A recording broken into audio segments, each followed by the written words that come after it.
Welcome and welcome back, Battle, Podcast family, to our top 10 books of 2024. Yo, this video right here is going to be a little long because I have notes. Liz has notes. We are going a little bit to detail about why these books are in our top 10. So, like I told y'all last time, grab a snack, grab a drink, sit down, grab your Kindle, your iPad, your notebook, whatever you need to write down the books that you think you may enjoy as we discuss this. Okay.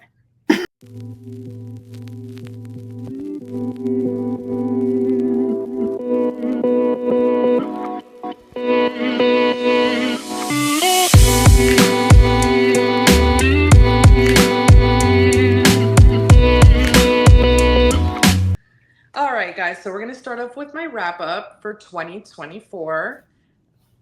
I finished reading 81 books.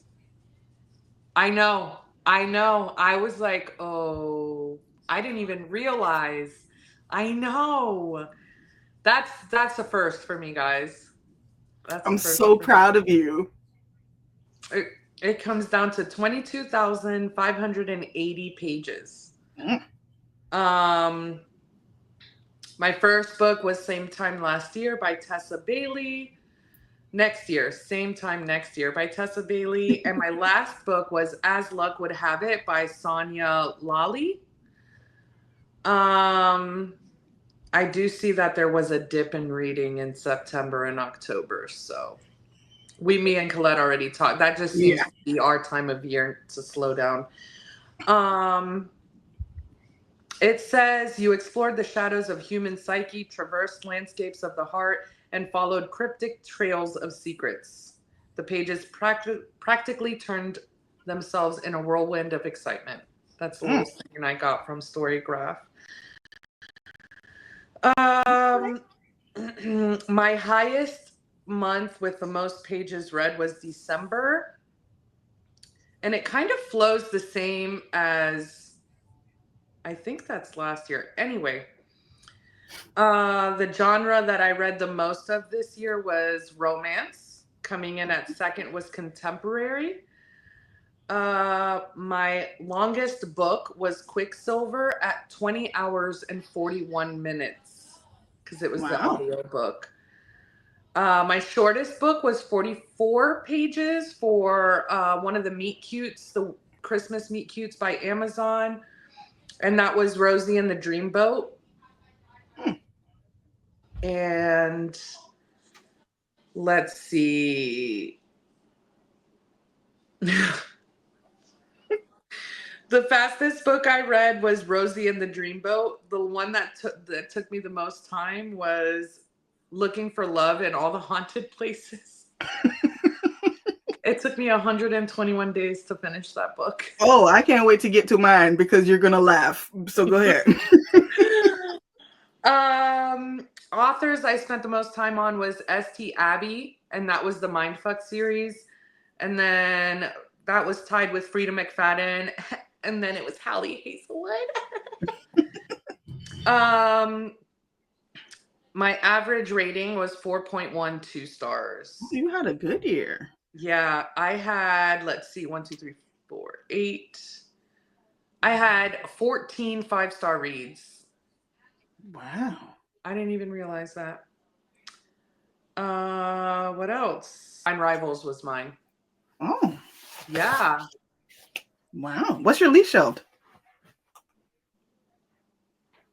Seized by Fate by Jitsori. Just because I remember how you felt about I understand why it was least shelved. Oh my The book God. that was highest rated by everyone that I have on mine as well was Lessons from a Hidden Treasure by Antoinette Sherrill. The average rating for that book, yeah. Well, Colette probably has 40 of the ratings because she read it 40 times this year. But I did reread that book a lot. I loved it. Okay, I was exaggerating with the 40, but it was a lot. So that right now it's rated at 4.79. For me, that's huge for a book. Yeah. Huge for a book. So I rated it 4.5. It says you did some reading, some things. You did read some things that were different to your normal picks, and they posted The Storyteller's Death by Anne Davila Cardinal. I started that book. The audiobook. Mm-hmm. Go ahead. It says you explored the works of 57 new authors, including Ashley Elston, Connie Easton, and Kaylee Smith. 44 of the books you read were part of a series. No denying that. You decided to go back down memory lane once and reread. That's wrong. I didn't reread it. Yeah, because mine told me I didn't do any rereads, and I was like, "You crazy?" But I didn't know I had to log rereads. It's a reread, so why would I log that? Said you read one book from your own shelves this year, which was Butcher and Blackbird, and then that I already had it on my TBR, I guess, and I picked, I guess I'm not sure. And yeah. That's where I'm at. My biggest mood was dark. Because you a dark ass woman. Like my soul. No, that's why she got on a black shirt. What else? All right. 2024 reading wrap up. I read 109 books. I know. Get it, Khalid! I know. And that was a total of 40,504 pages. Jesus. 40,000. And that's not including your rereads. That's wild to me. Yeah. My first book I read for 2024 was Heir of Fire by Sarah J. Maas. Or first book I completed, I should say. The last book I read was Neo Soul. Again, we have a video coming. Yeah. It says you traversed landscapes of the heart, set off on a thrilling quest, and chuckled through witty escapades. The narratives flowed at a comfortable, engaging tempo. Okay. My top genre of 2024. Can you guess it? Romance. Yeah. And not even a second close. Not even a close second. I mean, you know what I was saying. It's contemporary. I don't know what contemporary is. I'm about to look that up. Because what you mean? That's good. Please do, because I was confused. My longest book. I need you to look in my face and tell me what my longest book was.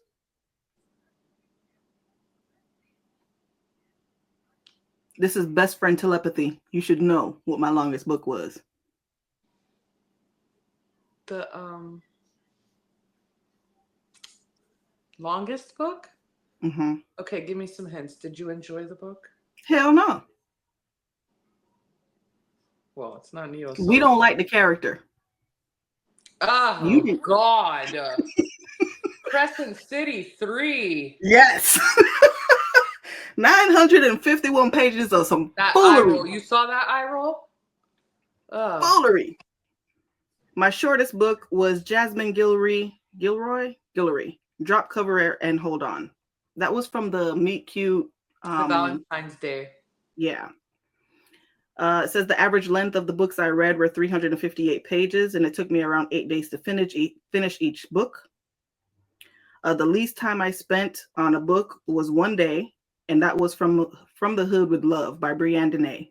I've been trying to get Liz to read that book. That shit is funny. That was with Loriana and Projects. Man, it's crazy. The most time I spent was 305 days on this book. Would you like to know which book this was? Which one? Haunting Adeline. Stupid ass book. I have yet to finish that. 305 days. I wonder what that's going to say. 667 days. Like, my top 3 authors of 2024 were Jacinta Howard. She wrote the Prototype series. I had talked about that in the previous wrap up, which I thoroughly enjoyed that series. I ate those books up. It's great.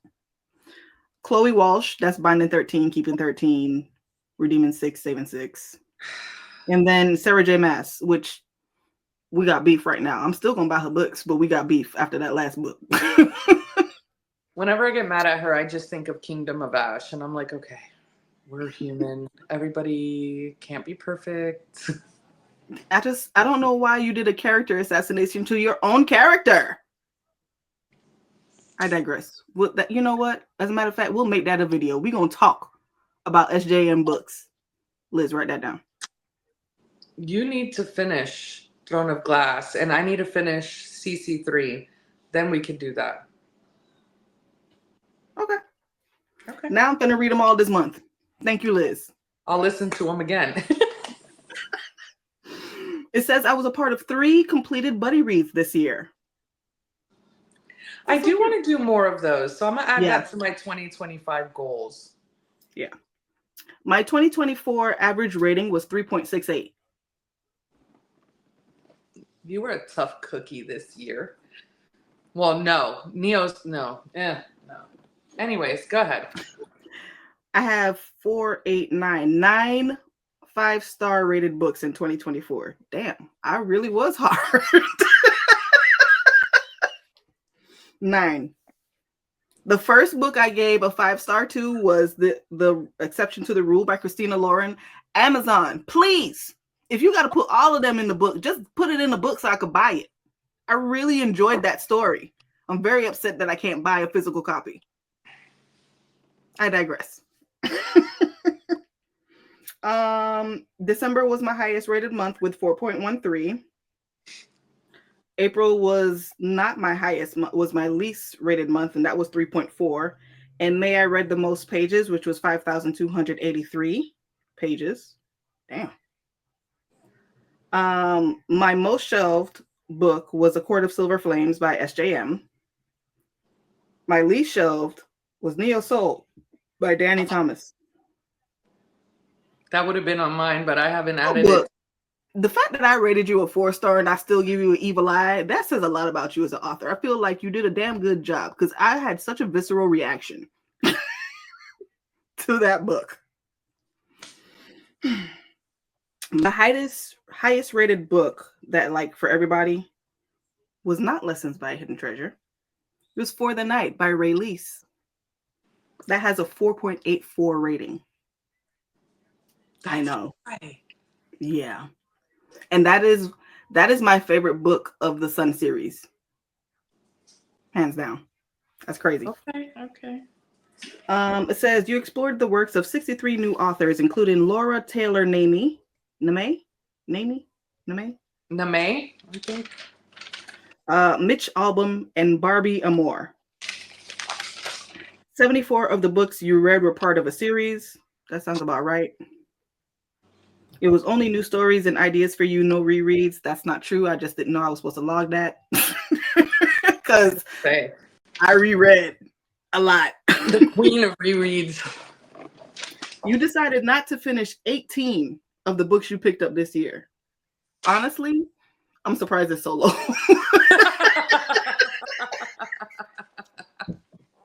Because I would DNF a book. Like, no, I'm not doing this shit. I can't believe it was only 18. It says I didn't own any of the books I read this year. Again, I didn't know I was supposed to track that. I don't know how to. We got to look into Storygraph. No, I see it. It'll literally say mark it if you bought it, but like I didn't know I was supposed to actually track that. So I was just like, what? Like don't be watching my pockets. And yeah, that was everything. So we're gonna go into honorable mentions. Elizabeth, would you like to say your honorable mentions, you guys, just so you know? Those are the books. How to get my English grammatically correct. Can't even talk. Those are the books that were solid books. They just didn't make the top 10. They were close though. But Liz, go ahead. So for me, it's just gonna be the Good to the Last Death series. I had started it later on in the year. Maybe Mm-hmm. it makes it to this year's top 10, maybe. But I really, really, really, really am enjoying that series tremendously. Like the writing's good. There's comedy, there's love, there's Yeah. adventure. Um, and that one it's set in Georgia. This lady becomes 40. She starts seeing dead people. She finds out that she's a death counselor, Mm. meaning she helps people who are still here because they have some unfinished business. She helps them finish whatever the business is so they can move on. Mm-hmm. From there, she learns that the world is way more than humans and ghosts, and there's angels and demons, and there's the Grim Reaper and the Angel of Mercy and the Archangel Michael, and they're That is all a living, story. huh? I said that is a story. No, it's really, I'm telling you, and it's funny. Um, and these people are living regular human lives. Yeah. So they're amongst us, just Wow. lawyers and shit. So that's all I'm So, gonna so, say. so is it like the Sixth Sense where he thinks people are talking to him, but they're not? No. Or She knows because her grandma. It's a okay. generate. So she finds out. She didn't know, but Mm-hmm. she finds out later that it's something like her mom had the ability, her Mm-hmm. grandmother had the ability. So it's something that's passed on. And I just want to congratulate my mother and my grandmother for not giving me no bullshit like that because I die. I would love that. I don't want to deal with it. You But see, I'm the chick that blows out my birthday candles at the grown age of 42, still waiting for my powers to kick in, okay? Like one of these years, I'm just gonna blink and shit's it's gonna going be to different. happen. I can fly. Oh, Jesus. All right. That's your honorable mention? Yes. I have 3. I'm not going to go into grave detail, but My Dark Romeo. So close. It was stupid funny. I don't care what anyone says. I'm a piggyback off of that one too. Yeah, because I constantly think of that book. And Yes. that's how I rated my top 10 is like books that have stuck with me throughout the year Yes. and I often think about. And if I've done rereads, because, well, for me, if I've done rereads, then you're going to qualify. I'm sorry. Yeah. So, My Dark Romeo, I thought that was a fantastic book. Not to make my top 10, but you were there. You was right there. My Choice Is You by Mel Dow. I like that book because it gave me insight into autism. Okay. So, like, as she's a young woman now, she's getting her own place, and so she was looking for a roommate, and she talks about not witnessing or being able to see the social cues, and people with autism, they speak straightforward. They don't fluff anything. Yeah. And I know 2 people that I've met on Bookstagram that have autistic children. She was like, "Yo, I love this because it really does tell how they interact with people and how they think, and for you to see it or read it as to see how it's a possibility for your child to become an adult and interact with people as an adult, because it's not like they need to stay home. They just need to learn the social cues." So she's going out on her own. She's falling in love for the first time. That was a really good book. I would recommend it. It's on Kindle Unlimited. And I think the author herself, if I'm not mistaken, is either in that world, has someone close to it, something of that nature. And then the third book, honorable mention, that didn't make top 10, that I think will surprise Liz, is Blood at the Root by Ladarian Williams. It didn't make my top 10, but it is an honorable mention. Love that. Yeah. All right, Liz, let's go into your number 10.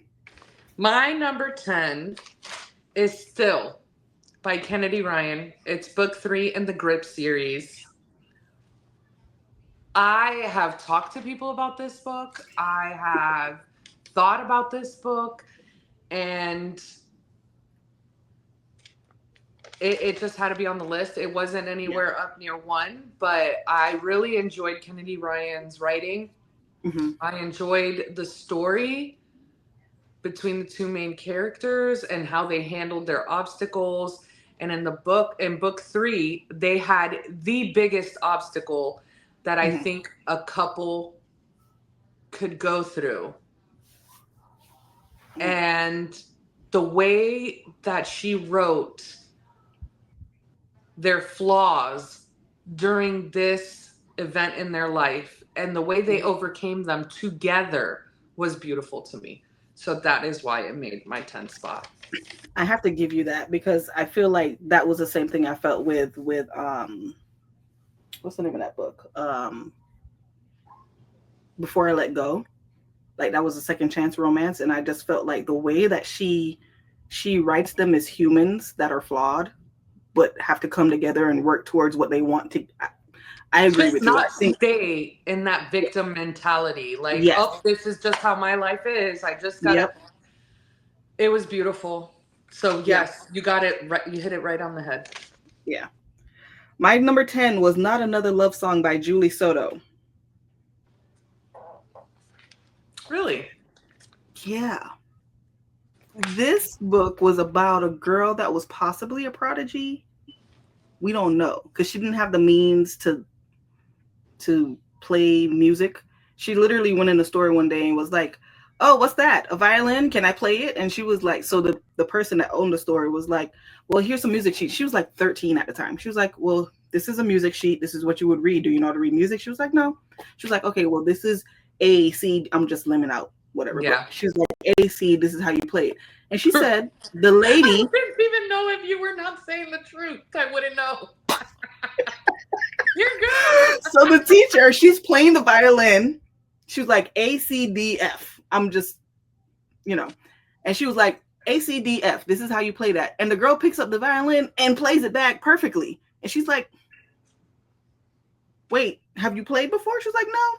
So she joins the New York, fast forward years later, obviously, as an adult. She joins the New York Pop Orchestra. Okay. And there is a guy on there that was a prodigy. He started playing at like 3 and could pick it up and read stuff. And it's their love story of being forced into a spotlight if you didn't want to, even though you're a prodigy, you're forced to play this, even if that's not what you want to play. You can't do the music you want to do. Her just wanting to survive. She doesn't even think of herself as a prodigy. She's just like, I need to learn it and play it so I can have some money coming in, because she grew up poor. And them working together and falling in love. And I really enjoyed their book. They were the most awkward people on the planet. They were Steve and Miranda. The most awkward people on the planet. But it worked. So yeah, that's my number 10. What's your number 9, Liz? My number 9 is One of Us is Dead by Geneva Rose. Yes. And I thought about your list. I said One of Us is Dead is going to be top 5. No, I got it at 9. I tried to get my husband to listen to this book. I just enjoyed it and laughed so much. Yeah. I was just a fan. I don't know.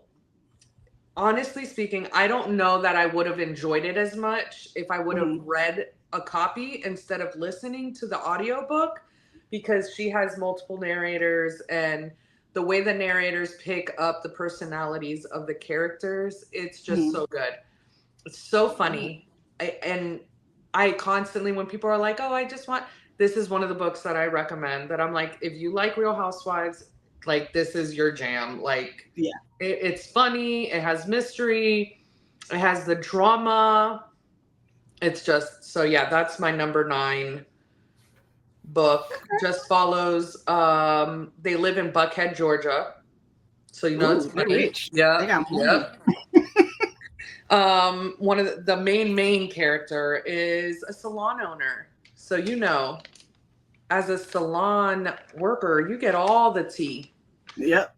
Then there's a murder, but you don't know who was murdered throughout the book until the end of the book. So it's just different perspectives of what's going on in this little rich town. Yeah. Within these wives that all go to this salon. It's funny. So like Steel Magnolias, but with tea.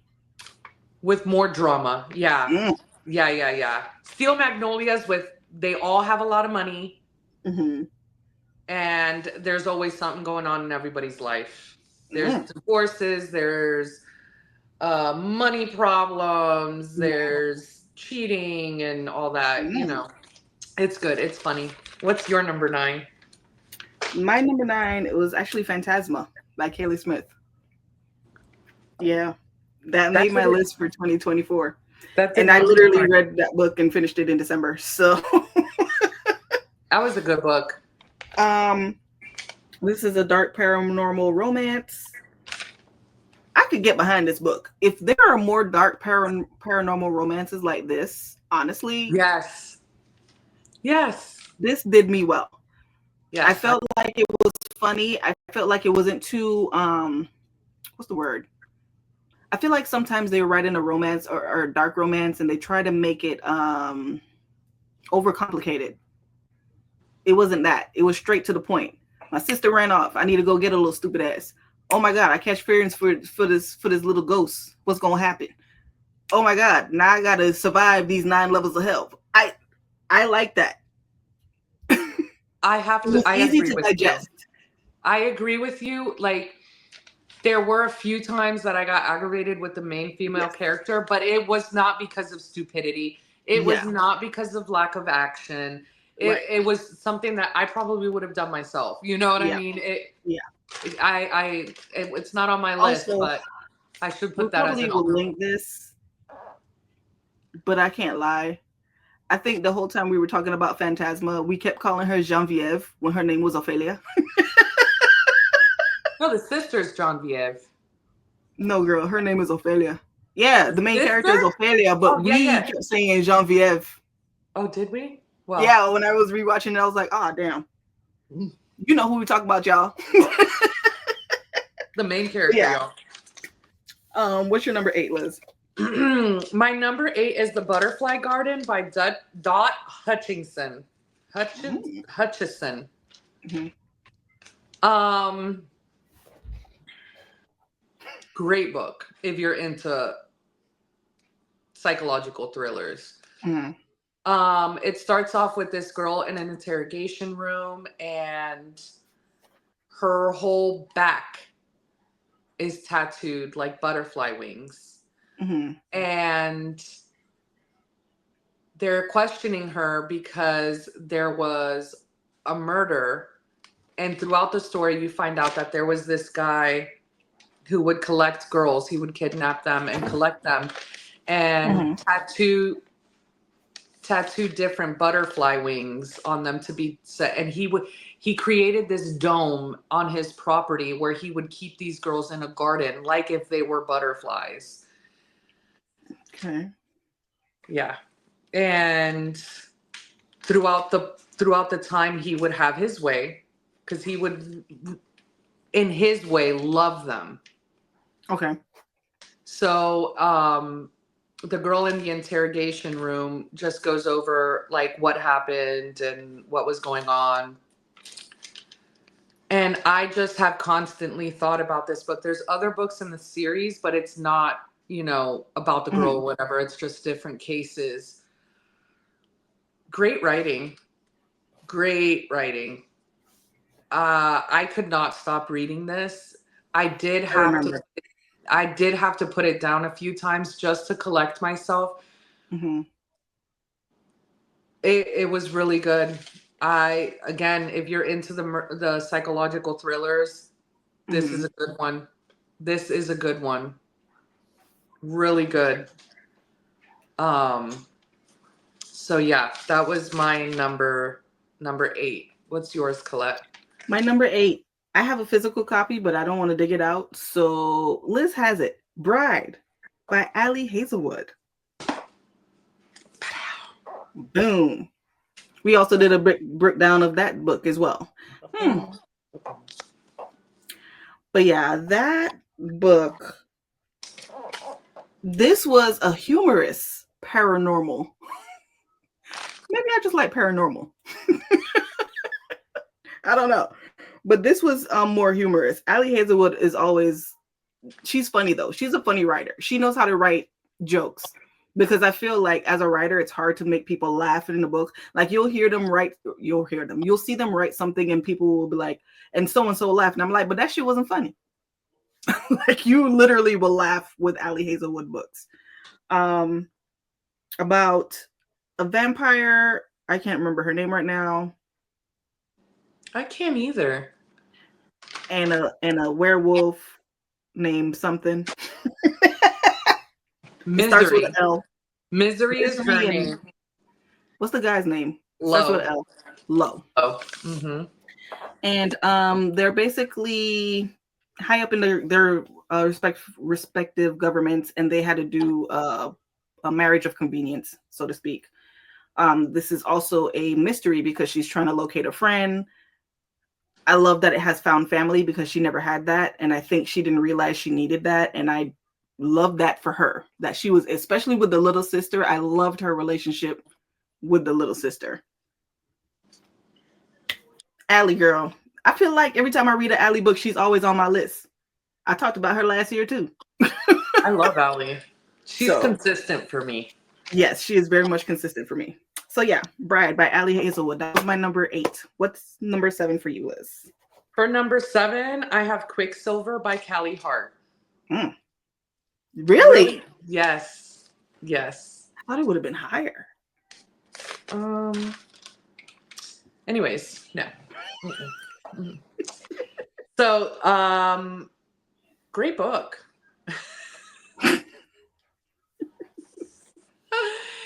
It follows this girl.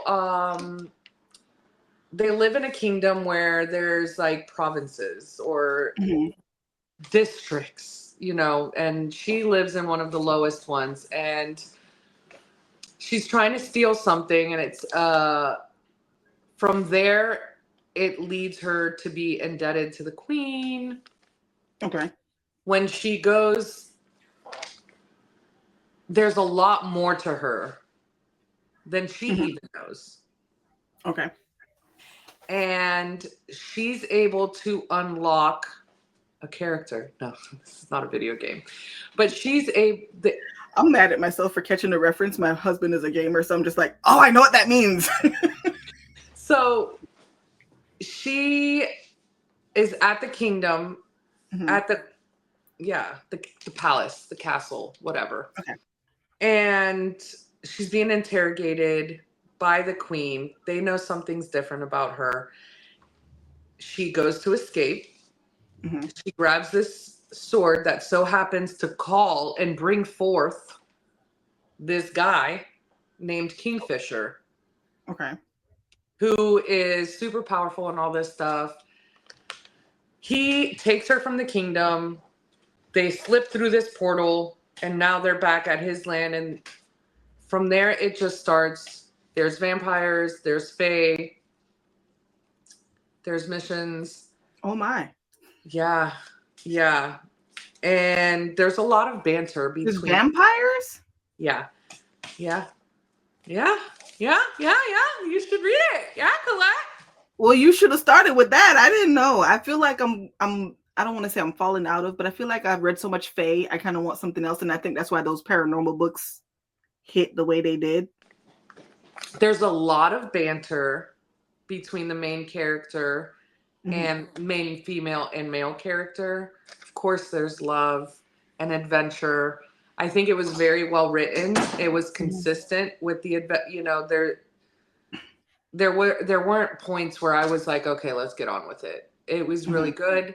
I'm super excited for book 2.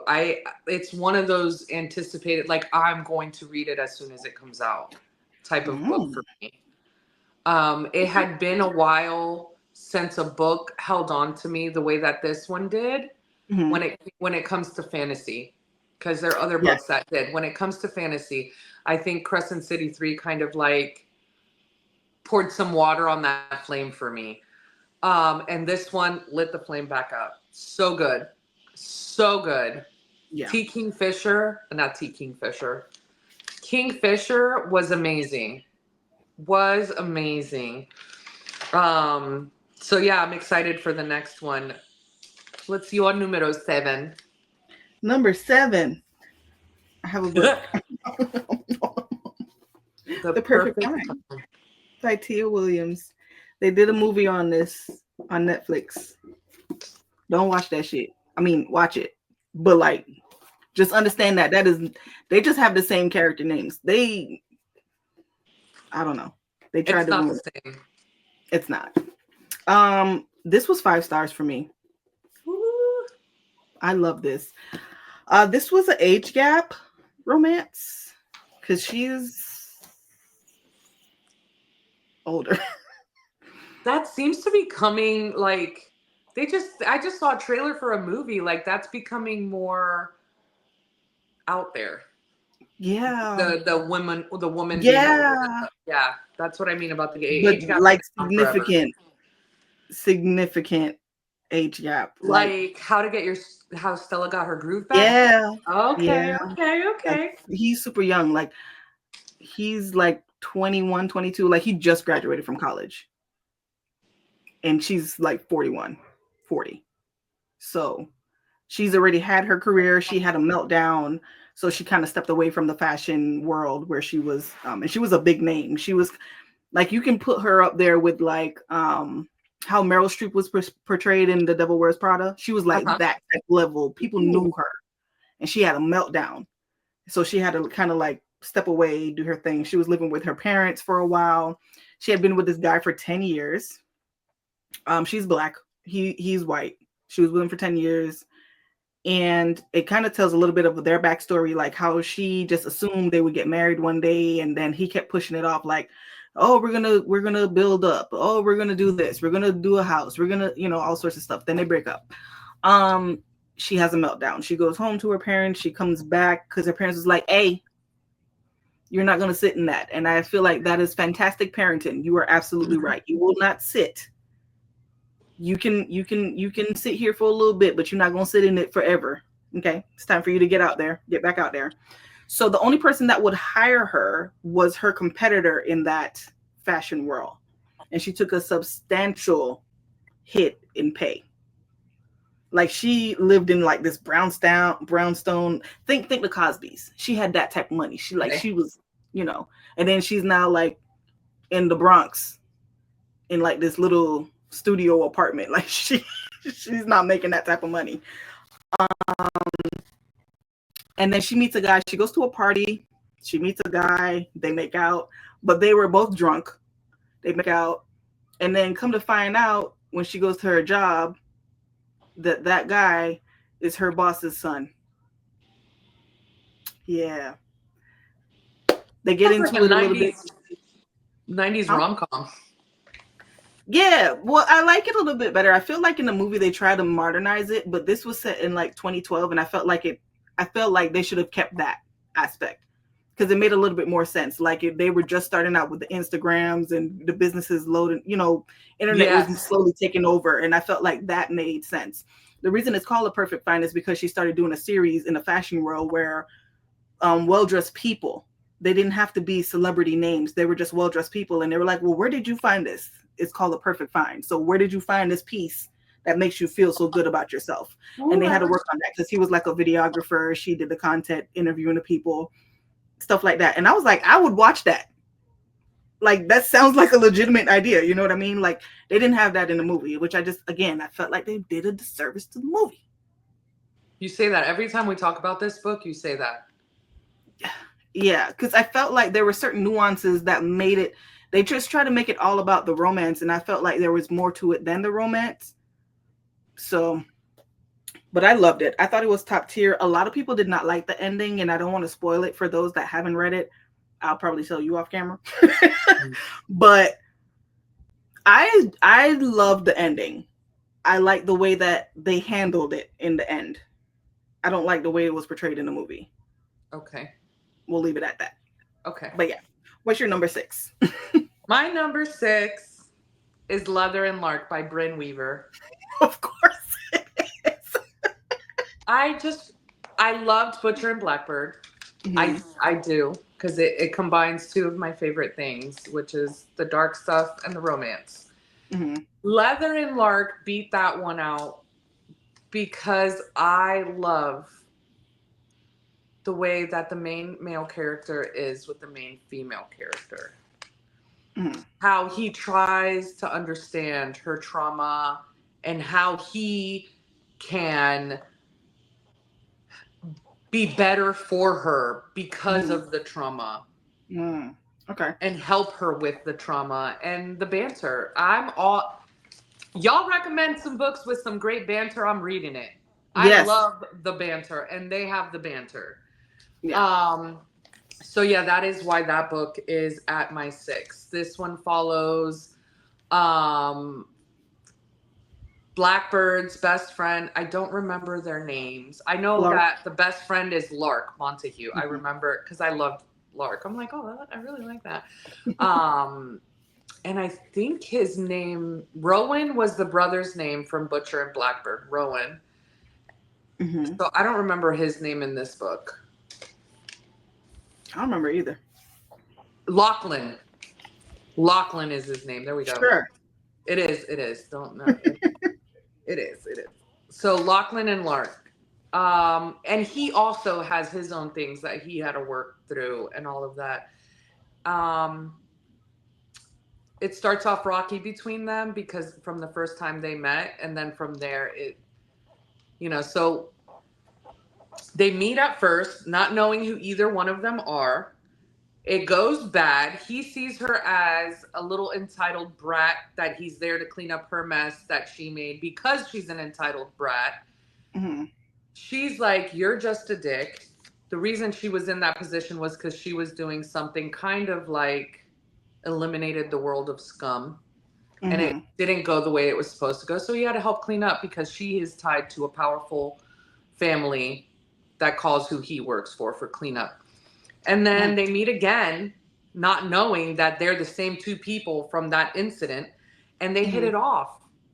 And they're flirting and everything's great. And then all of a sudden, they realize who's who. And the banter starts from there. And it's great. It's great. That's my 6. My number 6. Again, I have a book. Soul Crush by Gabriella Gee. Gee? I don't know. This book. Okay. Liz, no, I have a girl that I follow on Bookstagram. She recommends all my hood novels. She hasn't missed yet. Any hood novel that I've recommended to Liz, Liz has enjoyed, and they usually come from her. So, this is about Arabella and Cain, and I'm trying to explain this. Arabella and Cain. So they fall in love for the first time. I believe they're like 4 or 5 years apart. I don't know. Anyways, and through the book, what I loved about the book, because I didn't realize it the first time I read it, I reread this book. We're not going to talk about it. Anyways. What I realized after I finished the book is that the whole time I was reading this book, for instance, let me give you an example. Arabella and Cain are together. They're together, but they're not saying they're together. But he's not messing with no one. She's not talking to anyone else. They spend the nights, but they still haven't had sex or anything. But they're very much hot and heavy making out type stuff. But she has this thing with sex. She doesn't really, excuse me, not her ministry. Well, not even her ministry. She doesn't trust people. So she doesn't want to give it up. So he's a boxer. He's in LA. He goes to a club after he wins his boxing match. And then he goes home with this girl that looks just like Arabella. Right? Okay. So he's there. They're about to get into it. And then he sees Arabella sitting on the couch in a hotel room. And she's talking to him. She was like, so you just going to cheat on me with a girl that looks like me instead of just coming home? I'm thinking, oh, damn, he feels guilty. Like, that's why he's conjuring this image. Okay?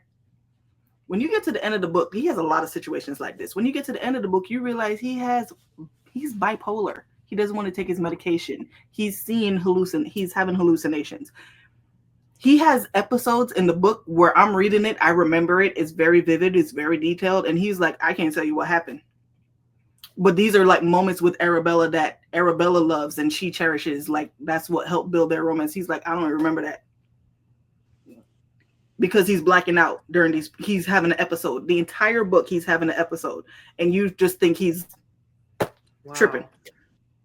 And I just felt like that was such a fantastic way to show how someone navigates that or has that. Like there was a part in the book where he was beating his head, literally beating his head against the steering wheel he was driving. And he was like, there's nothing wrong with me. There's nothing wrong with me. Just act right. I know you can act right. Talking to himself because he feels like something's wrong with him as opposed to just getting the help that he needs. But I feel like it also depicts our, what do you call it, culture? Because his mother is Dominican, his dad is Trini. Arabella is just full Black American. And his mother, when he had memories of his mom when he was a kid and he would like have an episode, they don't know it's an episode. His mother would call the priest and try to expel demons out of him instead of taking him to go get help. Because her whole thing was, there's nothing wrong with you. You're just acting wrong. And I'm like, when you start doing a little weird, I don't want to call it weird because I'm trying to be sensitive, but when you see things that are out the norm, at that point, I feel like you need to step back as a parent and be like, hey, let's take a look. You know what I mean? Mm-hmm. Especially if it's a continuous thing. So I just felt like this was a really good story about bipolar. It's this whole series. The girl, Arabella, she ends up getting on drugs. So they have to learn how to navigate that. She's telling everybody she's not a junkie because she can stop at whatever time. You know, all of the things that addicts say. Like, I cried, I laughed. This was a fantastic book. I would recommend this to anybody. Like, I just thought this was a solid read. So that is my number 6, Soul Crush. What's next, Liz? My number 5 is Next Year in Havana by Chanel Cleeton. Okay. This book had me in my feelings. I'm a first generation Cuban American, and so is the main female character. Mm-hmm. She has a death in her family and has to go to Cuba. And while she's there, she learns so much about her grandmother's history, the land's history, the family's history, Mm-hmm. and the struggles from that time. It goes back and forth from 1958 to 2017. Mm-hmm. Cuba has always been in a state of not being independent, because I learned that last year, but go ahead, Liz. Yes, I was going to say slavery, dictatorship. So it touched a lot of on those things as they happened then. Mm-hmm. So she comes from a family that was very affluent in Cuba at this time. They were I forgot what it was that they had back in those days. It was during the rulership of Batista. He was a president. Mm-hmm. I put it in quotations because yes, he was voted in, but no, it wasn't done correct. Like it wasn't done correctly. It was didn't matter how you voted. He was going to be in power anyway. Yeah. So the families that did well were families that helped him. Mm-hmm. If you had nothing to offer him, you were poor, you had nothing, your food was rationed and all of that. So she came from a good family. And this is at the time of the revolution when Castro comes in and is trying to change everything over. And Batista was the U.S.'s pick? He was buddy with the U.S. So they did want him there, you know. Her family is all buddy with Batista. Mm-hmm. And during this transitional time, it was not the best thing to be because of the revolution and all that. During this time, the grandmother finds love, mm-hmm. which causes headaches. She's also finding love, which is kind of, and she has mm-hmm. to deal with, while she's over there trying to figure out everything that did happen with her grandmother and all that, she's not as accepted because she's Cuban American. They see the Mm. people that left Cuba to have a better life in America. They see them as traitors and all of that. So she has to deal with that backlash from the people that she meets. Mm-hmm. I do think that this book is on my top 10 because of the connection to Cuba and me learning things that, you know, of my heritage and all of that. It had everything, laughing, crying, you know, just, Yeah. it was very well written. And there's other books in the series that I want to read, but this was just, I love that though. it was a beautiful story for me. And emotional connection, I guess. Yeah. No, but that's typically what we want is something that we can emotionally connect to, whether it's fantasy, real life, whatever. You know what I mean? So I Sorry, get guys. that. My eye's twitching. It's your left eye. That means you're going to see someone you haven't seen in a long time. That's what my grandma would say. Maybe it's Method Man. Let me go to my number 5 because number 5 for me. Again, my books. I have all my top 5 books. The Rage of Dragons by Evan Winter. That's a big one. Yeah. This story. I just started the second book in the series, by the way. This story is about Tao and how Tao, simply put, is on a revenge tour to kill everybody that messed up his life. Okay. I didn't even think I would enjoy someone being on a revenge tour, but I was so enthralled with this. It does have dragons, but it's not a focal point. Okay. I mean, it explains why the dragons are there and what they do, but it's really not a focal point. It's really about him trying to kill everybody that messed up his life. And then him realizing he did all of this training because he was a horrible fighter. He was a shit fighter. He didn't want to fight. He didn't want to be a part of the military. He just wanted to live comfortably with the love of his life and grow plants. Okay? He just wanted to be a little farmer. He didn't want to do none of that. He just wanted to be like farmer. Yeah. He was like, I don't want to fight nobody. I don't want to go to your war. And I support that. I don't want to be a part of your war either. He just want to be a little farmer. Okay? And then they kill somebody and he no longer wants to be a farmer. Okay. Even the girl, he sees her because eventually, you know, they see each other again. And she was like, I love you. Let's just run off together. He was like, no, these people need to die. That's how serious he is. He is a horrible fighter. He doesn't want to fight. He wasn't do anything. When that death happens, he takes it upon himself to learn how to fight. He becomes one of the top fighters. They have this is a fantasy book. They have something called Igonyama, Ingonyama. Okay, Igonyama. So basically, what happens is the girl, she is what you would call a guild, and a guild can empower you with magic to make you like 7 feet tall, super, like you can fight whatever. Okay. But it also takes power away from her. So you can only be that for like, I want to say 30 minutes tops. But in that 30 minutes, you can literally take out an army. So if you have 5, 6 of them, there's no competition. He fights one and beats it. That's how because good of the guild? Huh? Because of the guild. No. He can't be empowered like that. He fights it as a regular human being. Fights that Igonyama and beats it. But Butchers why can't you do that?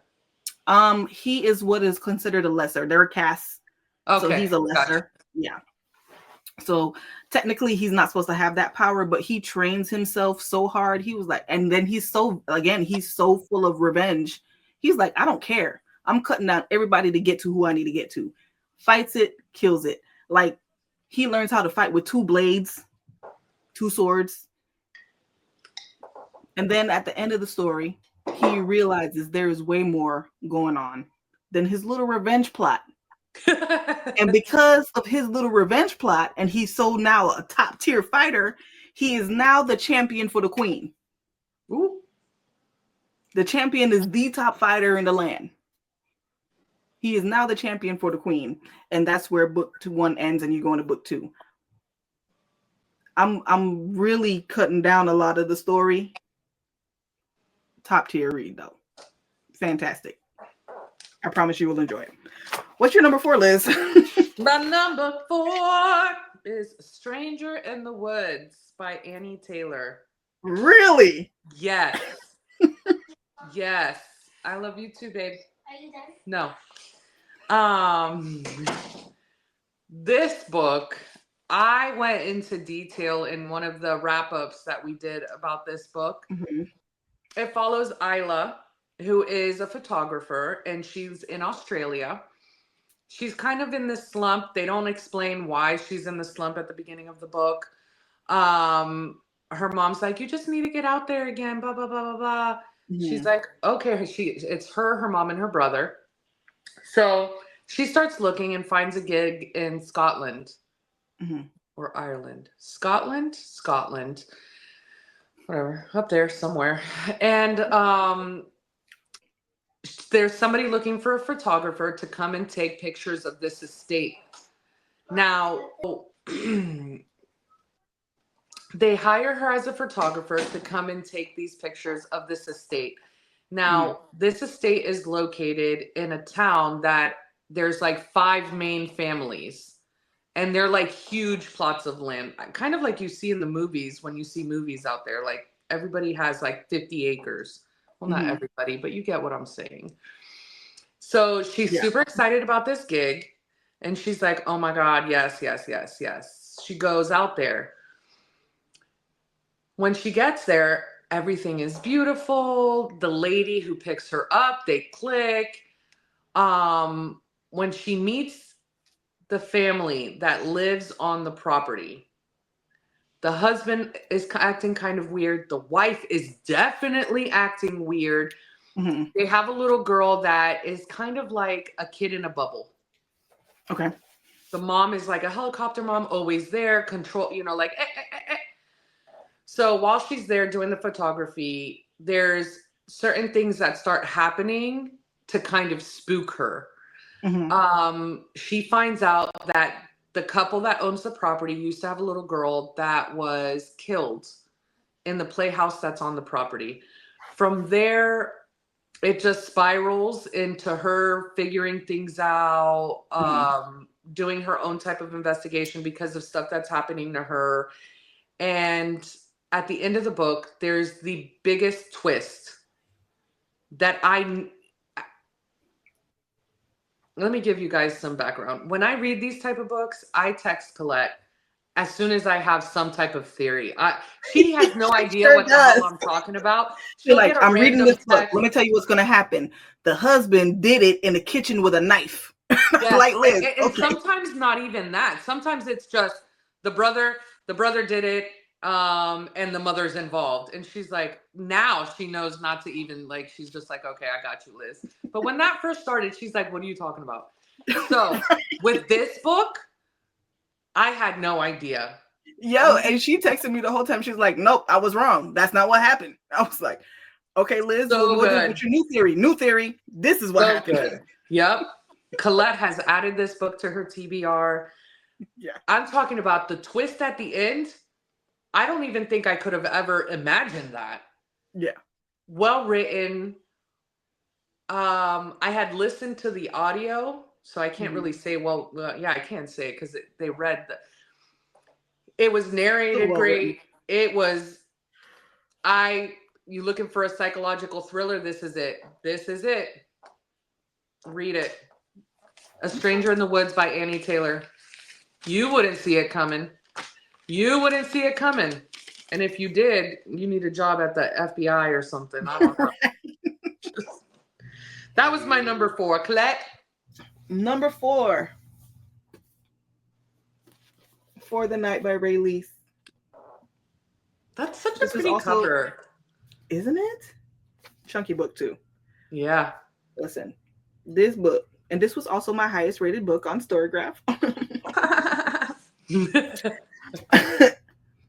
This is a part of the Sun series. So let me tell you about Ray Lease. I discovered Ray Lease last year in 2020. Nope. I discovered Release in 2023. In 2023, I read At the End of It All, and I'm like, what the hell am I reading? It's not even that it's a bad book, but she references characters from the Sun series. So I'm like, who are these people and why you keep bringing them up? Like, we supposed to know who you're talking about. So then somebody, I was asking, and somebody was like, girl, you did it wrong. Go back. Go read the other books. So these are interconnected standalones. That's the terminology. This whole time I've been stumbling over in 2024. I'm like, these are books in a series, but they're like standalone, so you don't have to read it, but you have to read it.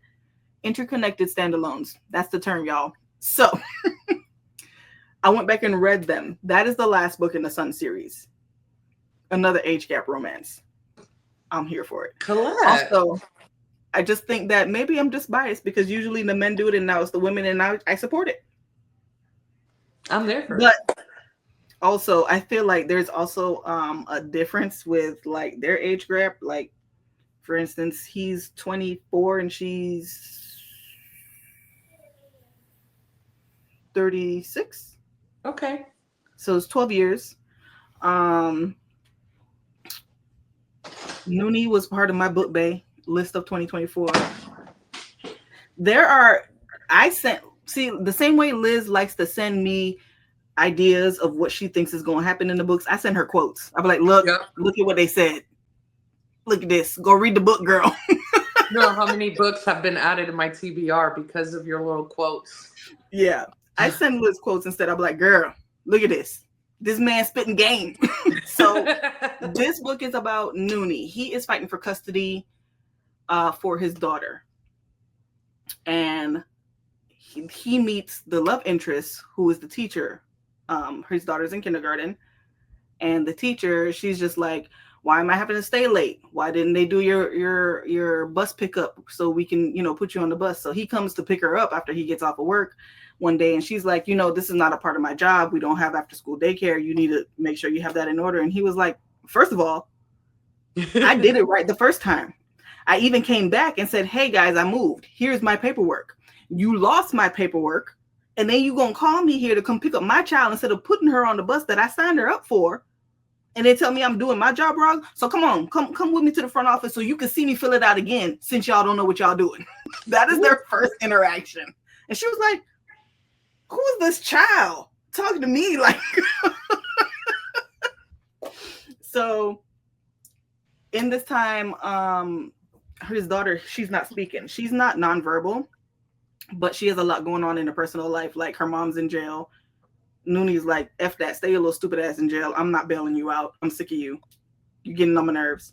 So because of that, like, she's one of those moms that if they get into an argument, she will disappear with their daughter. He doesn't see her for months. So she's always have like disruptions in her life, but he's the better parent. And I hate saying that because I feel like parenting is parenting and that's a touchy subject, but he's the better parent. Like, she will put her on a tablet because she doesn't want to have to deal with her. He was like, no, you don't need no tablet. You want a book? You want to go color? You want to go to the park? Like, he's very much involved. He parents her. You want to eat? Let me go ahead and comb your hair. She ain't worried about none of that. She just want to be pretty and she has a baby. So eventually they meet up. He takes her out to dinner. No, she goes on a date. He works at the restaurant she goes on a date with. This man is a whole fool that she's on a date with. And it progresses from there. It really puts into perspective how even after you get older, and I guess I could relate to her because she was 36 and I'm not that far, ahead of her. I'm 39. So it was like, I guess you feel like you have certain ideas or criteria you should meet at a certain age. And sometimes you need to just outgrow that, because he's 24 and he's meeting those criteria. But because you're 24 and she's 36, she's like, I can't do that. What are people going to think? He was like, F them. And then a quote that I sent to Liz he was like, why are you trying to impress people you can't even name? Because her whole thing is, well, people are going to look. He was like, who? He was like, people. So you trying to impress people you can't name? Why? And I was like, that's a fact. That's a word. So it really just tells their love story. I thoroughly enjoyed it. I thought Noonie was great. I feel like she helped him. She helped. He helped her to get out of her head and live her life and accept love, even if it's coming from a younger man. Because he was way more mature than his 24 years. So I felt like it was like younger. I think I said that before. You did. It was like younger. What's your number 3? My numero 3 is... Ooh, we getting into the big numbers, y'all. The Storyteller's Death by Anne Davila Cardinal. This book follows a young lady who, her and her mother, so her mother's Puerto Rican from the island, and her father is American. And every year they go to Puerto Rico as a family. One year, her mom sends her by herself, and it's because her dad is sick. While she's in Puerto Rico,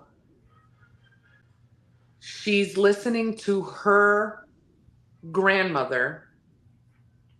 Yes. She's staying with her aunt.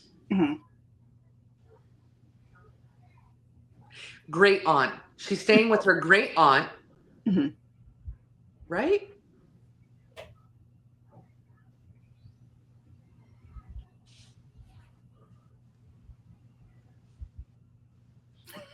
No, she's staying with her aunt, and it's her grand. Okay. You never know with these families. Anyway, so she's staying with her aunt, and she starts to learn. It is the great aunt. Anyways, while she's there, she's listening to her grandmother tell a story, and she starts seeing the story. Like, she walks away and she starts seeing what the story her grandmother was telling play out, like actual visions of what her grandmother was talking about. And she's like, wait, what's going on? But their difference is that she sees the story as it really happened, not as her grandmother's telling it. Okay. So from there, she starts diving in. Like, she's like, wait, why is this happening? She tries to tell the aunt that she's living with, which I think is her great aunt. Okay. Yes, it is her great aunt because it's her mom's aunt. Yes. Okay. She tries telling her, and her great aunt's like, no, we don't talk about it. That's that. You find out that they're just really against it because it's some spiritual stuff that they don't understand, whatever. Throughout this process, she starts seeing certain stories and unravels a family secret. She also comes in, deals with, what is it, like, like if they have money. Classism? Yes, I was gonna say that, but I didn't know if. So it deals with classism. It also deals with racism. Even though they're all Puerto Rican from the island, the darker you are, the more not accepted you are. With loving someone of darker skin tone, the spiritual aspect of what she's going through, seeing this, the growth between, like, the distance between her and her mother, because her mother left her in Puerto Rico while her dad was sick for that summer. When she comes back home from that summer trip, she finds out her dad had died during the trip, and her mom didn't say anything. Her mom is also going through her own stuff, which you find out why later on in the book. So it's just a whole bunch of different things that happen throughout this book. So well written. It has the adventure that I like. It has the spiritual aspect that I like, the love, and just real life shit that happens. Yeah. Where, it was just a great book. It gave me all of the feels. And I constantly think about it. So it made my top 3. I really did enjoy this book. I even thought about rereading it. Yeah, so that's why it's as high girl, up you as told it me is. a lot. I have it on my Audible. But yeah, I actually started it. So my number 3. My number 3 is boom, Bound by Gravity by Jenny Hickman. That's on my TBR because of Colette. Bound by Gravity is about they're star-crossed lovers, to put it lightly. He's a prince. She is like at the lowest part of the totem pole. She's like one step above poverty. Um, their first interaction is he's trying to impress her because he was like, "Oh my god, she is fine. Who that?" And so he tries to buy her stuff, and she was like, "You're so dumb. I couldn't afford the things. I just don't want to buy it at that price because it's not that great. Don't impress me with your money." He was like, "Do you know who I am?" He's like, "Yeah, I know you're the prince. I don't care. Get out my face." Love it. Yeah. So no one has ever checked him before, so he was just like, "Oh, is my dick hard? I think so." So, so I promise. I feel like he was turned on by that. He was just like, "I like it. Let's be friends." And so they literally start a friendship off of that. Like he follows her. He finds where she is. They have wings, by the way. They're okay. fairies. And she has really blue hair, blue like that book. Her hair is blue. That's the way she describes it. Like her hair is like a solid blue. And so he follows her. And every Tuesday, he doesn't have princely duties. I don't know. I don't know why he's free on Tuesdays, but it's always on a Tuesday. So he goes over there. They hang out for the whole day, do whatever. They form a friendship, and then they eventually start to fall in love. She gives up the cookie. You're not supposed to do that because she's trying to marry up so that she can be more than above a step above poverty. Feeding wings, but better.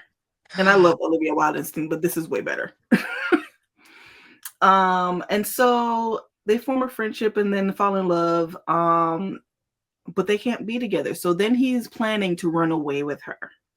And they go through this portal into the human realm. And he's like, "Come on, girl, let's go."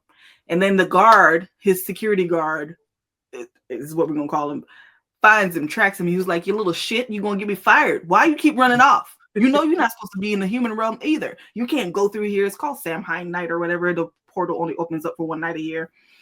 And so he was like, "Look, let's just negotiate. Let's hang out until like 6. Say the portal closes at 7." He was like, "Let's just hang out till like 6." He was like, 5. He was like, "Sure, let's do that." So she brings her little friend with her who is human. She does not have wings. So they had to fly her through the portal, which, by the way, that's illegal. You're not allowed to carry anyone in that world, but whatever. So they go through, they're having drinks, and then we're going to call him Blackwell simply because I can't remember his name. Blackwell is a dick. He doesn't like anyone. He's very mean. He's like, "Why are you talking to me? I don't care if the prince likes you. Why are you dancing with him? You know it's not going to work out right."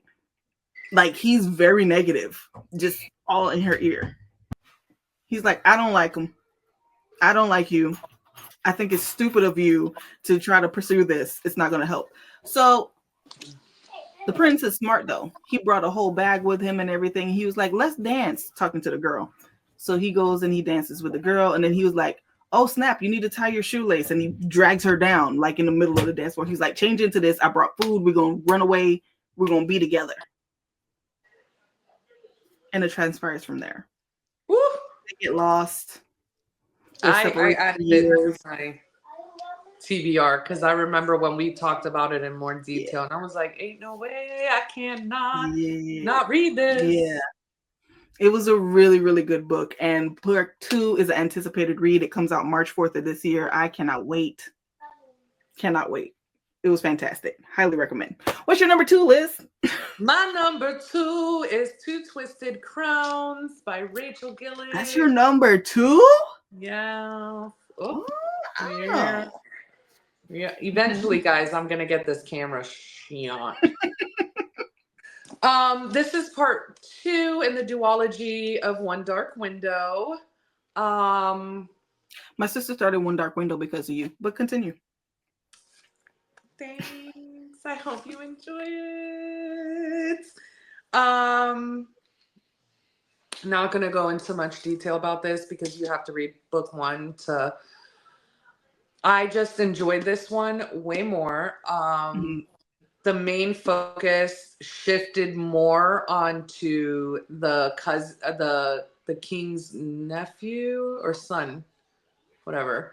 And but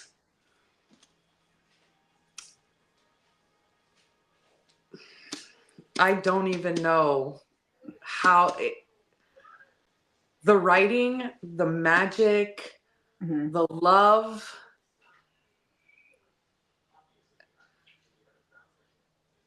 You know that type of love where one of them has always loved from the moment they saw them, and the other person is completely oblivious to it.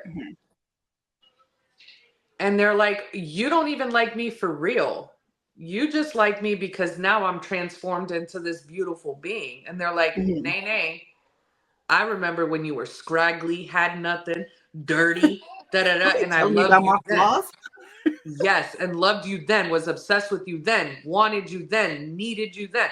That's this. That is this. And then there's the nightmare. Oh, nightmare.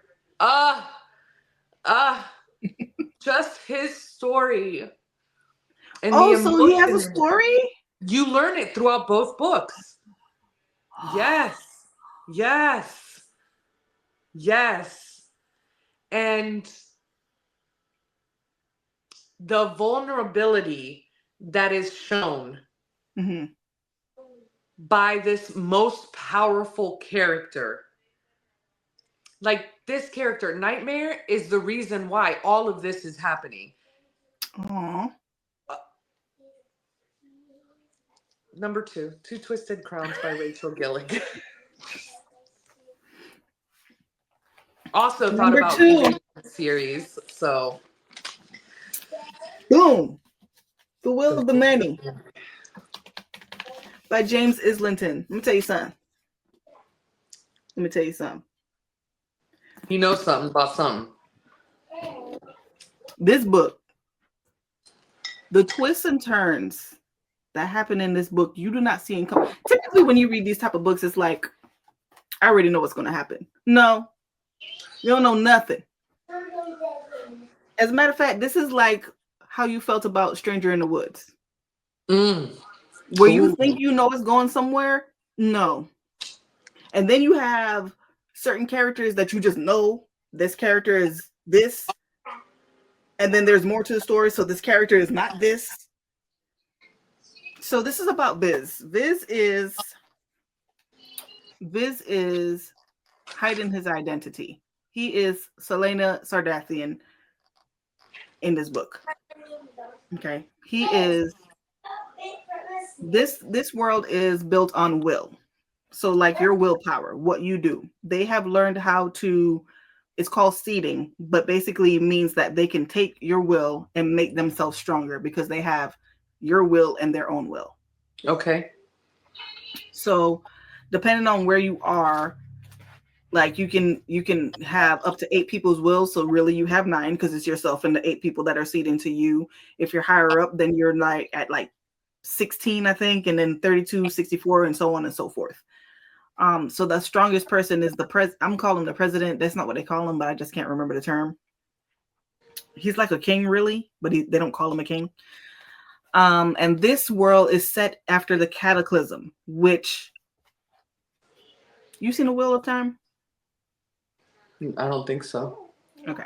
So this world is set where it's cyclical. Like there are remnants of the old world, like what we know is Rome. But they don't know what it is. They don't have the history behind it. They don't have the books. They don't know what happened. They just call it a cataclysm, and they basically had to build themselves back up again. But they still have technology that's way far advanced than what we have. Like they have something called a transvect, which is, this is a transvect. These flying machines. Okay. That's what transports them. That's like their trains, their planes, all of that. They use will to fly that. It's not mechanics. It's literally will. The strength of your will. So for instance, in the book, this guy kills someone. Kind of how in Crescent City they donate A little Yes. bit of their power. Okay. Yes. Okay. So, for instance, in the book, this guy, he gets murdered. And because he gets murdered, it basically cuts down like half of the other people. Because remember what I said, he feeds into the other people. So because he's taken away his power, because he's now dead and he was so powerful, it All takes away that from all power these gets other sucked people. out of So everybody it's kind else. of like a pyramid scheme type of thing. Okay. So if one falls, everything falls. Domino effect. Like the vampire, some vampire stories. Once you kill the head guy who turned everybody, they all die. Correct. Okay. So it's like that. So Viz is Celaena Sardathian. For those that don't know, Celaena is she hides her identity. She knows who she is. We didn't know who she was. She knows who she is. She knows why she's important. She knows why she needs to hide her identity. It's the same thing with Viz. Viz knows who he is. He doesn't like to think about his past because it hurts so bad and he basically lost all his family, but he was one of the, it's not a spoiler, but it helps the story along. He is one of the royalties and he was one of the last governments left, countries left that did not fall into the hierarchy. The hierarchy is what we call the government in this world. Okay. That did not fall, that didn't succumb to the hierarchy. He was a prince. He was next in line to rule. They don't do will because they feel like that's just wrong. Why am I taking power from you to make myself better? Mm-hmm. We're supposed to be making sure that everybody's good. That was their thought and their belief. So they don't have ID. Okay. You can't say, let me see a license. Okay. They just draw pictures. Again, like I said, like some of the stuff is so far in the past, but then like they have the transvect that can carry them. It's in the future. He is fighting in the Colosseum, like in Rome. And his will is so strong. He's fighting with people that have more will. So technically they should be able to beat him. They can't. He whooping their ass. And because of that, they try to beat him up because they just feel like it's going against what they've told all these people, that if you give your will to me, I'll help you survive. It's kind of like a bully system. So he fights against that. He doesn't want to go to the towers. I can't remember what they're called, to give up his will, because once you give that up, then at that point you have to continue giving your will to other people. And so he gets adopted by this one guy. He is also in the hierarchy. He's like at the top. Like if this is a president, you have the vice president. He's the person underneath that. Okay. So he's like top of the line. He adopts him. He was like, I need you to go to this academy. I need you to be my spy because I need you to figure out what's going on. I know they killed my brother. And the story progresses from there. That sounds delicious. The twists and turns, even the people that he's interacted with, and you're like, oh, this person is this. No, this person ain't. Don't believe nothing you read in the book. I don't want to say it's an unreliable narrator, but it's an unreliable narrator because he doesn't know a lot of the things because he's coming from a different country. He's only been in this country for like 3 years. So it's like the things he thinks he knows that he's learned from his dad and how to navigate, he don't know. So like he's hit with something else at every given moment. This book was amazing. Do you understand me? Amazing. I need you to read it. Okay. What's your number one, Liz? My number one. Okay. There's 2 reasons why I read this book. Okay. One is because the main male character of one of my other books has the same last name as this author. Okay.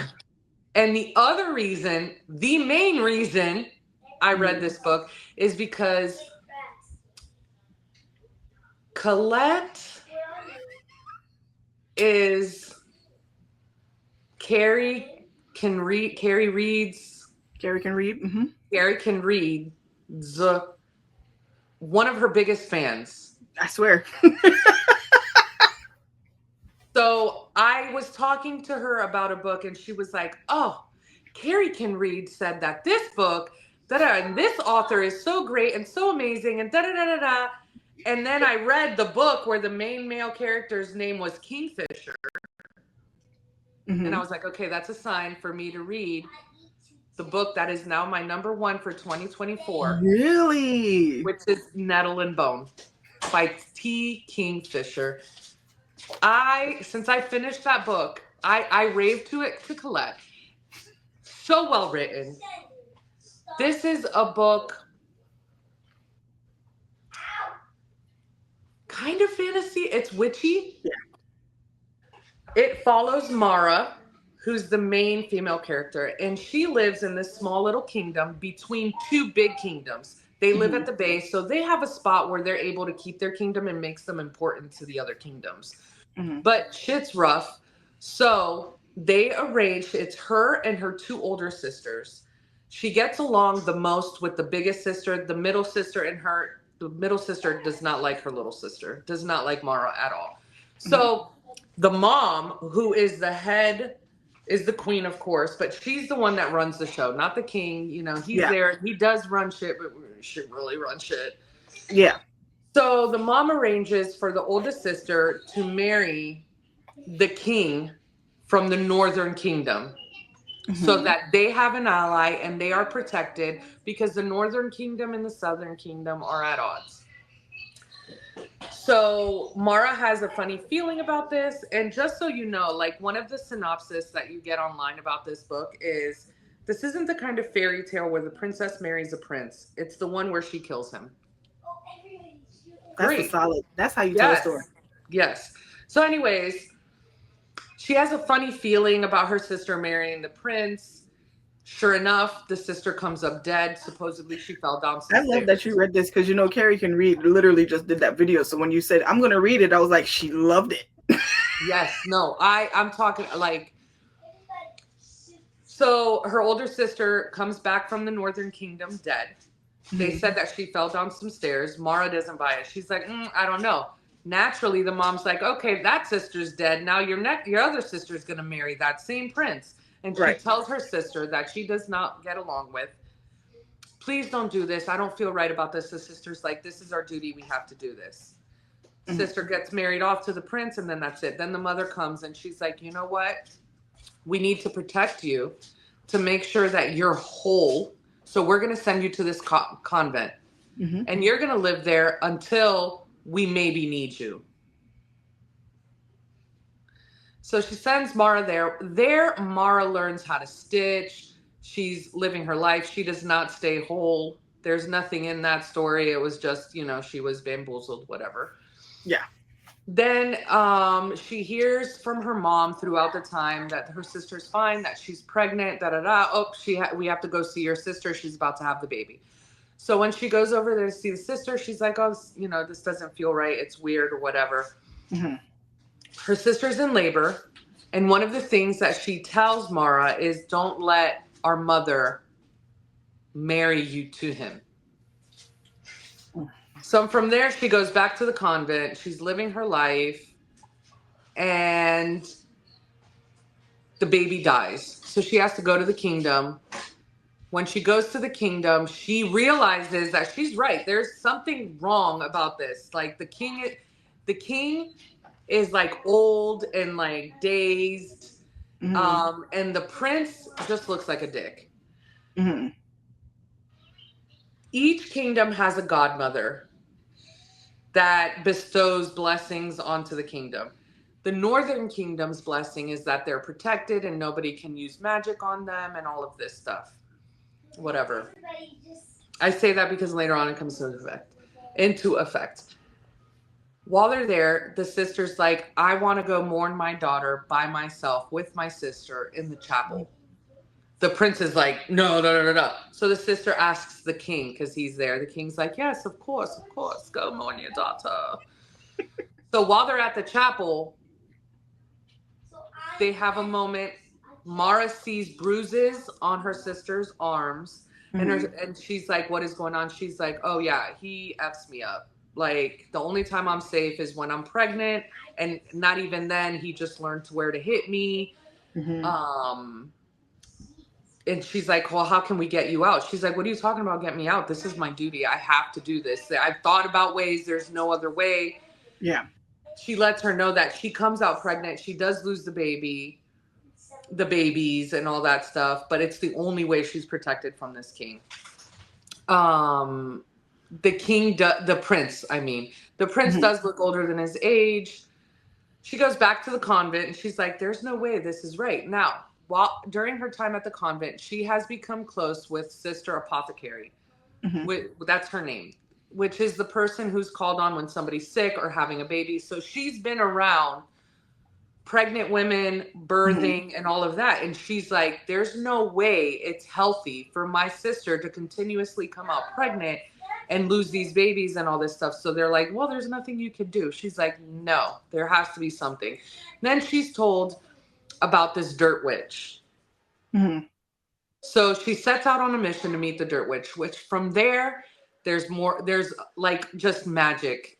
And it's her story collecting people that help her be able, because she's like, I'm killing the prince. And then it's just the journey of her acquiring the people that help her with this and found family and found self. There is some love, but it is not the main focus at all. Just little sprinkles of it. Yeah. You know that it might happen. No smut. Just pure story and magic and will, and the way that T. Kingfisher wrote Mara going through all of the emotions of having to do what she has to do to save her daughter and pushing through those moments that a lot of people would have been like, F this, I cannot do it. Yeah. Was so well written and so motivating and inspiring. And this book blew me away. And I was like, Colette, she's onto something. Your YouTuber is onto something, because this was written beautifully. And it's #1 for my 2024, Nettle and Bone by T. Kingfisher.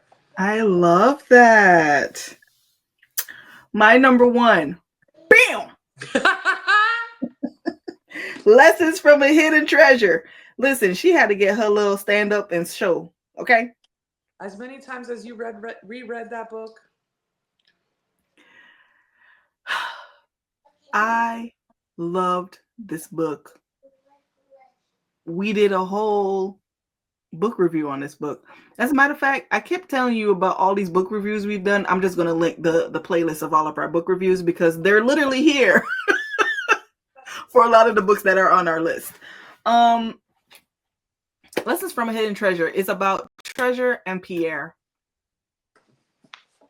I enjoyed the book as well, guys. So I'm with her. Yeah, that was a 5-star read for me. I loved their story. I loved that it was a romance that wasn't focused so heavily on the romance. I loved that they were able to actually grow, and you saw them grow. They were not together for the majority of the book. And I love that because they actually had to do other things to better themselves to be in a healthy relationship. Big things. Yes. And to better themselves. Everyday things that people, it's not like some far-fetched thing that they have to go through. Right. Relatable. There we go. Yes. Yes. And like Pierre is, again, I went back and reread Antoinette Cheryl's books. So Pierre in books 1 through 3 for Savvy and Shabu's love story. Sir, that was not the Pierre we got in Lessons from a Hidden Treasure. Because that Pierre was just a mess. Like, you literally read about him cheating on the baby mama and getting the next 2 babies. And he was like, damn, I regret it. But like, she bugging. Like, there was no, I don't want to say no remorse. He did feel bad, but it was just like, I can't with her. She's annoying. Like, and it's like, so leave her alone. But he wouldn't leave her alone. It was very toxic love. So for him to grow out of that with Treasure, because that's not what Treasure got. So when he explains to, because he has to explain to the baby mama, she was like, I don't understand how you're not growing for me. And he was like, because she doesn't see me for my faults. She sees me for me. And I felt like that was an underrated comment. Like, sometimes you stay stuck in something and you can only beat up that person so long and hold them accountable to who they used to be. If you're not going to allow the person to grow, why are you there? Mm-hmm.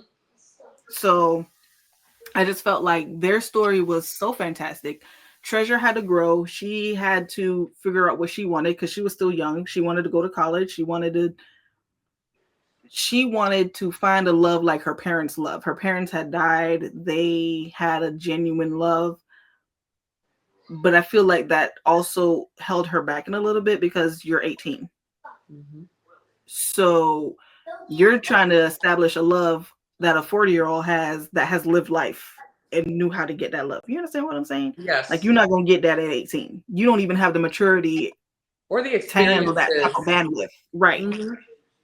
So, and I feel like Pierre pointed that out to her. And I love that about Pierre because I think I love that about the both of them. They were completely honest with one another. Like, look, this is what you're looking for, but you haven't gone through anything. And when it gets hard, you kind of pull yourself away, you withdraw. Nobody knows what's going on. But Pierre was like, no, you ain't gonna pull away from me. I'm at your door. Open it. So I loved it. I love their story. I love the growth of both characters. I love that they had to figure themselves out. I love that they both still went on their journey, but they're growing together. And I feel like a lot of people can't do that. They can't separate to become better for one another. It's like, oh, well, if you're over there, then I'm just going to be doing my own thing. They still had the focal point was to be together, but I needed to get my stuff right. Okay. And they had a genuine friendship, and I just loved it. Pierre is my book bae of 2024. He is the number one book bae of 2024. That's saying a lot. He is funny. And he light skinned. I don't even like light skinned men. We're not even going to get started on that. Pierre and Treasure, Lessons from a Hidden Treasure. I think that was an underrated book. But I just want to point out that was the highest rated book on Liz's Storygraph. I'm not saying they're onto something, but they might be onto something. I enjoyed the book a lot. I think we read it at the same time. And it was just, there was a lot of back and forth between us about the book. It was really you cried in the book. You laughed in the book. Yep. Yeah. It was a lot. And it showcased the different side of depression, I feel like, because I feel like people didn't realize that Treasure was depressed. Yeah. And Pierre was depressed too. He was depressed too, but like, I don't want to say depressed. I feel like he was a beat down depressed. Like, people are so constantly telling him you ain't shit. So he really believed it. Mm-hmm. Yeah. Yep. But Treasure was depressed because her parents were her best friends. Like, she didn't have anyone else. Yeah. And she didn't have anyone else after they died. So for her, it was just like, she went to go find her sister. She found out she had a sister. She went and go find her. But I don't know you like that. Different lifestyles too. Like, she was more sheltered. Right. Whereas to her sister was in the thick of all of that stuff. Yes. So it was two worlds like coming together merging. And figuring out how to coexist. Yeah. It was great. It was a great book. I'm not surprised that it's your number one, as much as you reread it and as good as it was. Yeah, I loved it. I totally loved it. So yes, you guys, thank you so much for sticking around with us. I know this video is a little bit longer, but we had to go into depth about why these books were on our list of top 10 lists for 2024. If I could get that out. But please let us know what were some of the books or your number one book of 2024. Yes. Have you read any of these books? What did you think about them? Yeah, can you co-sign? Like, what's going on? But as always, you guys, please like, share, subscribe, follow us on Instagram, TikTok, Facebook, and we will see you all next time. Bye.